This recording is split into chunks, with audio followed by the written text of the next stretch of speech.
আসসালামু আলাইকুম ভিউয়ার্স, কেমন আছেন আপনারা সবাই? আশা করি সবাই অনেক ভালো আছেন। তো আল্লাহর রহমতে আমরা অনেক ভালো আছি। তো আপনারা টাইটেল এবং থাম্বনেল দেখে বুঝতে পারতেছেন যে আজকের মাখাটা কি নিয়ে। আজকের মাখাটা থাকছে বাদাম মাখা নিয়ে।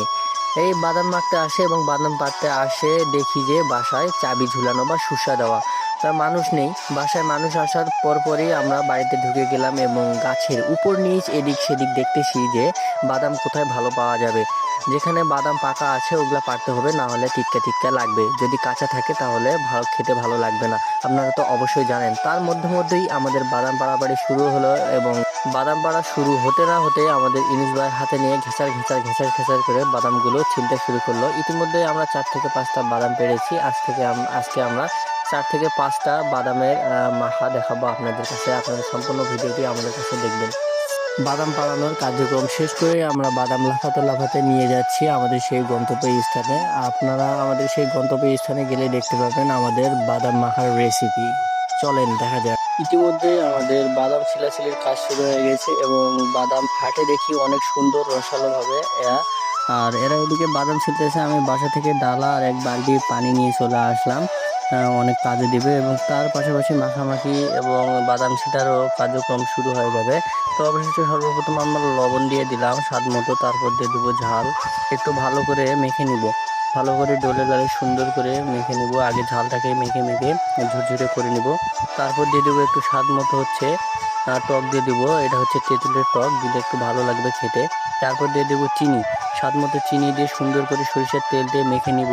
আমাদের ঝালটা মাখানো হয়ে গেল। তার মধ্যে আমরা লেবু রেডি করে রেখেছিলাম, লেবুটি আমরা রিয়াকশনের জন্য রাখছি। লেবুটি সুন্দর করে ঝালের মধ্যে চুবিয়ে নিয়ে তারপরে আমরা ঝাল দিয়ে বাদামগুলোকে সুন্দর করে মেখে নিলাম। ইতিমধ্যেও কেউ খাওয়া দাওয়া শুরু করে দিচ্ছে, চাটাম চুটুম করে তুলে নিয়ে খাচ্ছে, মুখে দিচ্ছে, এটা করতেছে ওইটা করতেছে। মহসিন ভাই আমাদের সুন্দর করে বাদামগুলো মেখে নিচ্ছে। আপনাদের দেখতেই তো হয়তো পাচ্ছেন, সুন্দর করে মেখে নিয়ে একটু সরষের তেল আমাদের শর্ট করেছিল, আর একটু স্বাদ মতো সরষের তেল দিল। বাদাম মাখানো হয়ে গেলে আমরা বাদাম মাখা খাওয়ার আগে আমরা যে আগে লেবুটি ঢালের মধ্যে চুবিয়ে নিয়েছিলাম, সেই লেবুটি আমরা এখন খাবো এবং তাদের রিয়াকশন দেখবো। দেখেন মহসিন ভাইয়ের রিয়াকশন, মানে সেই রসালো লেবু। এই যে শিশির খালো, আপনারা অবশ্যই দেখবেন যে লেবু খেলে লেবুতে ভিটামিন সি থাকে, এটা আপনারা অবশ্যই সকলে খাবেন। এবং তার পরবর্তীতে আমরা বাদাম খাওয়া শুরু করে দিলাম। অনেক সুন্দর স্বাদ হয়েছে, সবাই অনেক খুশি এবং অনেকের মুখে স্বাদ লাগতেছে। এই বাদামটা যদি আপনারা ভালো করে না মাখতে পারেন তাহলে আপনাদের কিন্তু তিতে লাগবে।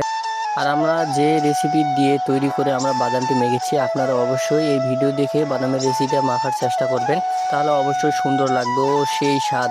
আসুন দাদা, মুখের মধ্যে মানে ফ্লেভারগুলো বাস্ট করতেছে, এরকম অবস্থা তাদের, মানে সেই রকম স্বাদ লাগতেছে। আপনারা অবশ্যই, আপনারা যদি খেতে ইচ্ছে করে তো আপনারা আমাদের ভিডিওটিকে দেখে অবশ্যই রেসিপিটিকে দেখে অবশ্যই মেখে নেবেন, তাহলে অনেক সুন্দর স্বাদ হয়ে যাবে। আমি একটা দূর থেকে খাওয়া শট নিতে গিয়েছিলাম এবং পরবর্তী কাছে আসে দেখি মহসিন ভাই ভাগবিটা করে দিচ্ছে, মানে খাওয়া দাওয়াই শেষ, কতগুলো দেখছিলাম। তো মহসিন ভাই ভাগবিটা করে দিতে যে কি বলে আপনারা অবশ্যই শুনবেন।